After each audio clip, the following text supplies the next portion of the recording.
जय हिंद। मैं आज आप लोगों के लिए मेडिकल परीक्षा हेतु तथा सभी अन्य प्रतियोगी परीक्षाओं हेतु कुछ महत्वपूर्ण प्रश्न लाया हूँ। पुष्पी पौधों में लैंगिक जनन पाठ से ध्यान देंगे। सबसे पहले आते हैं पहला प्रश्न। ज़्यादा समय न लेते हुए चैनल को सब्सक्राइब, लाइक जो करना होता है वो आप लोग करेंगे ही, मुझे मालूम है। आगे हम बढ़ते हैं, समय ज़्यादा ना लें क्योंकि वीडियो बड़ा हो जाता है, देखने में दिक्कत होती है।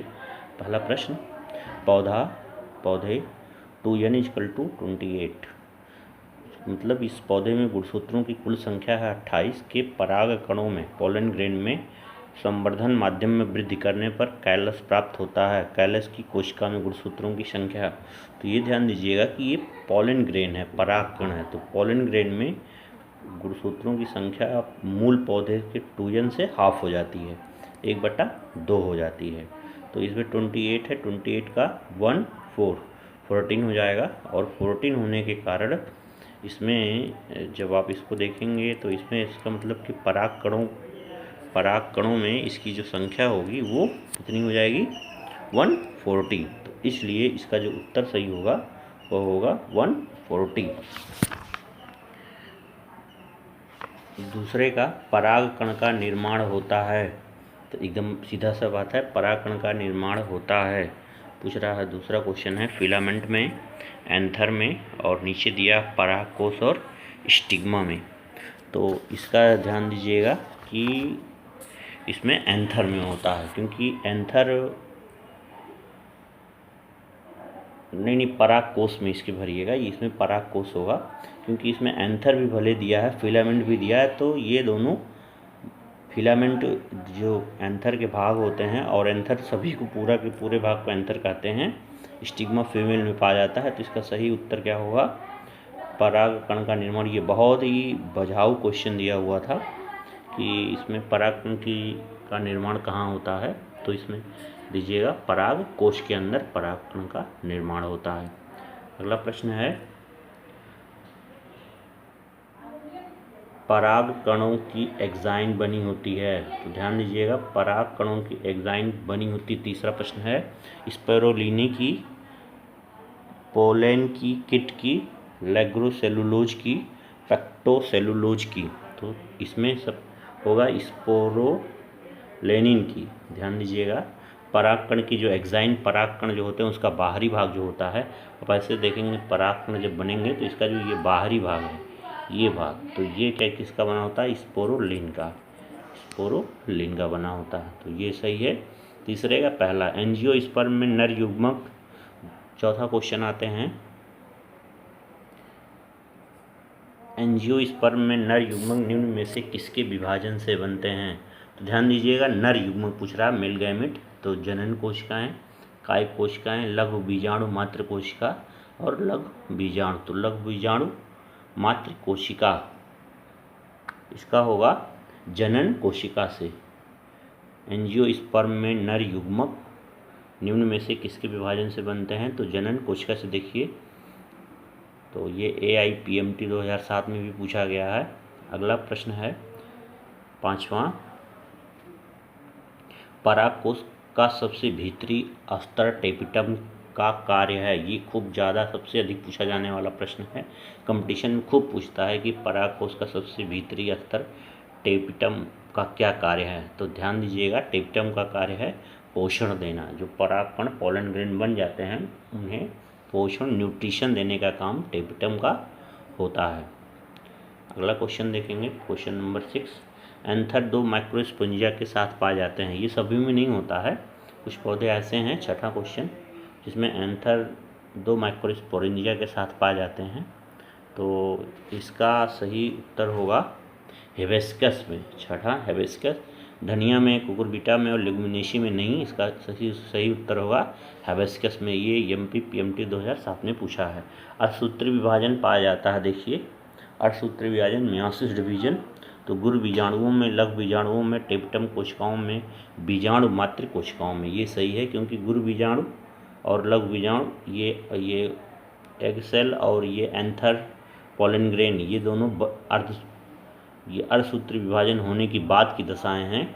टेपिटम में नहीं होता है, ये बीजाणु मात्र कोशिका में होता है। अर्धसूत्री विभाजन 7वें का, तो लगा लीजिए टिक 7वें का डी, 7वें का डी लगा लीजिए आप क्वेश्चन में, सही हो जाएगा डी, यहाँ पे डी। क्रटोलोरिया के एक पौधे में 10 पुष्प हैं, सभी पुष्पों के प्रत्येक पुंकेसर के माइक्रोस्पोरेंजियम में 30 माइक्रोस्पोर मात्र कोशिकाएं हैं, तब इस पौधे से कितने परागकण उत्पन्न होंगे। ये ध्यान देंगे तो आप समझ जाएंगे, इसको आपने पढ़ा ही होगा कि माइक्रोस्पोरेंजिया से माइक्रोस्पोर का निर्माण होगा और 1 से 4 माइक्रोस्पोर बनेंगे और फिर यही आगे चल कर के एंथर का निर्माण करेंगे। तो 3 3 चौक 12 और इस तरह से 10, इस तरह से करके कुल इसका 8वें प्रश्न का उत्तर होगा 48 4800। इसको सवाल वो हल करना पड़ेगा, तो आप हल करेंगे तो इतना उत्तर आएगा, आप देख लीजिएगा, क्योंकि वीडियो में ये बताना जल्दी में संभव नहीं है। कोई दिक्कत होगी तो आप नीचे कमेंट करिएगा और पूछिएगा कैसे आएगा। अगला क्वेश्चन 9वां है, पराग मात्र कोशिका पोलन मदर सेल कोशिका से नर गैमिट मेल गैमिट से पूर्ण विकास के लिए निम्न में से कौन सी प्रक्रिया अनिवार्य है। तो देखिएगा, इसमें तो आप जानते ही हैं कि कौन सी प्रक्रिया द्वारा ये मेल गैमिट का निर्माण होता है पोलन मदर सेल से। एक अर्धसूत्री कोशिका विभाजन तथा एक समसूत्री कोशिका विभाजन। पहला, 2 अर्धसूत्री कोशिका विभाजन, एक समसूत्री, एक अर्धसूत्री, 2 समसूत्री, ये अर्धसूत्री मतलब म्योसिस डिवीजन और समसूत्री कोशिका विभाजन बराबर माइटोसिस डिवीजन। इसमें अर्धसूत्री विभाजन में the number of cell half हो जाते हैं, इसमें इक्वल रहते हैं, तो ये इसका सही उत्तर होगा सी। इसमें आप लगा लीजिएगा सी, एक अर्धसूत्री तथा 2 समसूत्री विभाजन द्वारा। अगुणितों को प्राप्त कर सकते हैं, ये पूछ रहा हैप्लॉइड, हैप्लॉइड कैसे प्राप्त कर सकते हैं। हैप्लॉइड, तो हैप्लॉइडों को प्राप्त कर सकते हैं, सही है। आप जानते हैं कि डिप्लॉइड और हैप्लॉइड होते हैं।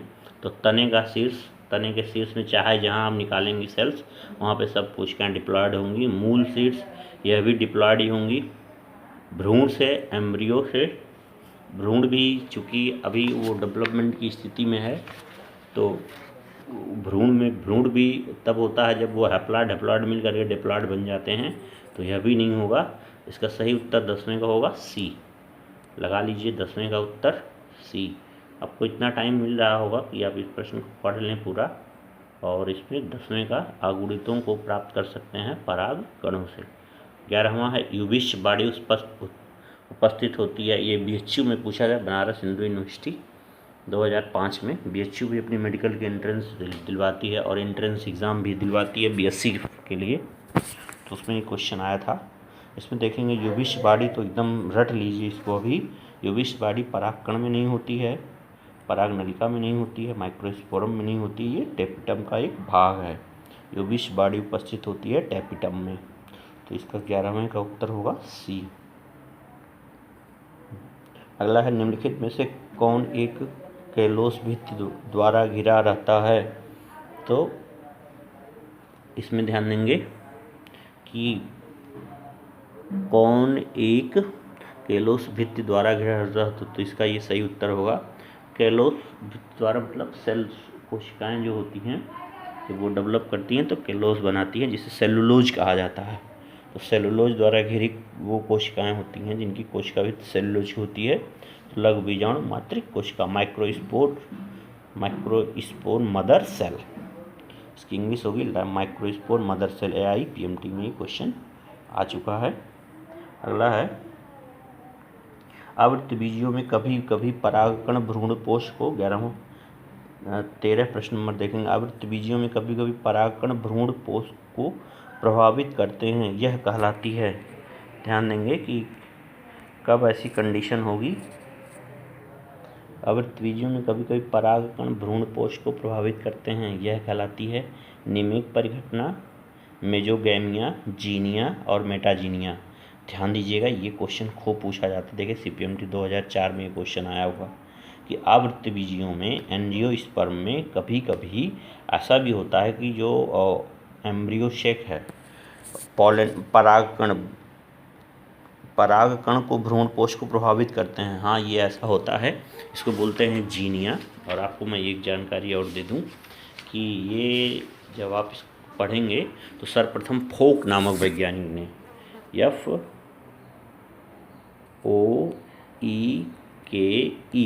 FOEKE फोक ने 1981 में जीनिया शब्द का प्रयोग किया था।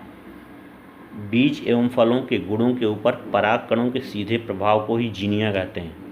और इन्होंने अपने प्रयोग में, फिर से सुनेंगे ये शब्द, बीज एवं फलों के गुणों के ऊपर परागकणों के सीधे प्रभाव को जीनिया कहा जाता है। XENIA जीनिया कहा जाता है। और इन्होंने अपने प्रयोग में किया था कि अगर मक्का में परागकण पीले रंग के भ्रूणपोष वाले पौधे का हो और मादा सफ़ेद पुष्प भ्रूणपोष निर्मित करने वाला हो, तो इन दोनों पौधों के बीच अगर संकरण कराया जाता है तो इसके फलस्वरूप मक्का के